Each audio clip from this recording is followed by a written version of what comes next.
नमस्कार मित्रांनो, स्वागत आहे तुमचं आपल्या मल्हार गुरु चॅनलमध्ये. आशा करतो तुम्ही आनंदित असाल.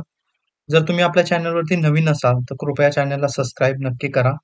कारण येणाऱ्या नवीन-नवीन ज्या योजना असतील महाराष्ट्र शासनाच्या, केंद्र शासनाच्या, त्या आपल्यापर्यंत आम्ही पोहोचवण्याचा प्रयत्न करू.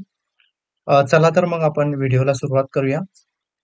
सध्या आपण बघतोय की मुख्यमंत्री माझी लाडकी बहीण योजनेचे फॉर्म जे आहे, ते सुरुवात झालेली आहे ऑलरेडी.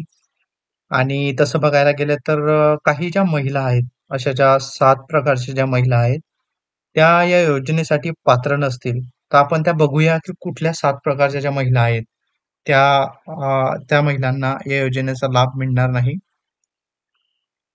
पहिलं, ज्या महिलांच्या कुटुंबाचं वार्षिक उत्पन्न हे 2.5 लाख रुपयापेक्षा जास्त असेल, अशा महिलांना या योजनेचा लाभ मिळणार नाही. त्यांना घेता येणार नाही, कारण की त्या महिला या योजनेस पात्र नसतील. दुसरं, जर लाभार्थी महिला किंवा कुटुंबातला कोणीही एक सदस्य जर इन्कम टॅक्स भरत असेल किंवा स्वतः पे करत असेल किंवा कुटुंबातला कुठलाही व्यक्ती जर इन्कम टॅक्स पे करत असतील, तर अशा महिलांना या योजनेचा लाभ घेता येणार नाही. त्या अपात्र ठरतील. तिसरं, ज्या महिला स्वतः किंवा कुटुंबातील सदस्य जसं की पर्मनंट कर्मचारी, कॉन्ट्रॅक्ट कर्मचारी, कॉन्ट्रॅक्ट म्हणून काम करतात किंवा कुठल्या कंपनीत पर्मनंट आहेत. जसं की सरकारी विभाग झाले, केंद्र शासनाचे किंवा राज्य शासनाचे, स्थानिक शाखा झाल्या त्यांच्या, असं कुठे जर काम करत असतील, तर त्या महिलांना मुख्यमंत्री माझी लाडकी बहीण या योजनेचा लाभ घेता येणार नाहीये.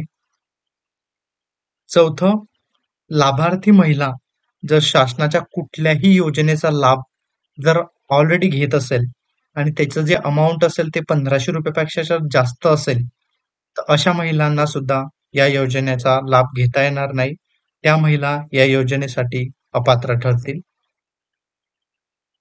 5वं, जर एखाद्या महिलेचे पती आजी किंवा माजी आमदार असतील किंवा खासदार असतील, तर त्या महिला या योजनेसाठी पात्र नसतील. त्यांनाही या योजनेचा लाभ घेता येणार नाही. 6वं, भारत सरकार किंवा राज्य सरकारच्या बोर्ड किंवा कॉर्पोरेशनचे अध्यक्ष, उपाध्यक्ष, संचालक किंवा सदस्य जर कुटुंबातला कुठला व्यक्ती असेल किंवा स्वतः ती महिला असेल, तर अशा महिलांना सुद्धा या योजनेच्या माध्यमातून ₹1500 लाभ मिळणार नाही. शेवटचं आणि 7वं, एखाद्या महिलेकडे किंवा त्यांच्या कुटुंबातील कुठल्याही व्यक्तीकडे जर फोर व्हीलर असेल त्यांच्या नावावरती, ट्रॅक्टर सोडून, तर अशाही महिला या योजनेस पात्र नसतील.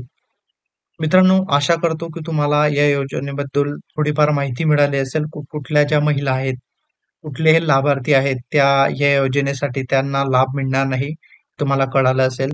चला तर आपण भेटूया पुढच्या व्हिडिओमध्ये. तोपर्यंत चॅनलला सबस्क्राईब करा आणि चॅनलसोबत जोडून राहा. तोपर्यंत स्वतःची काळजी घ्या. नमस्कार.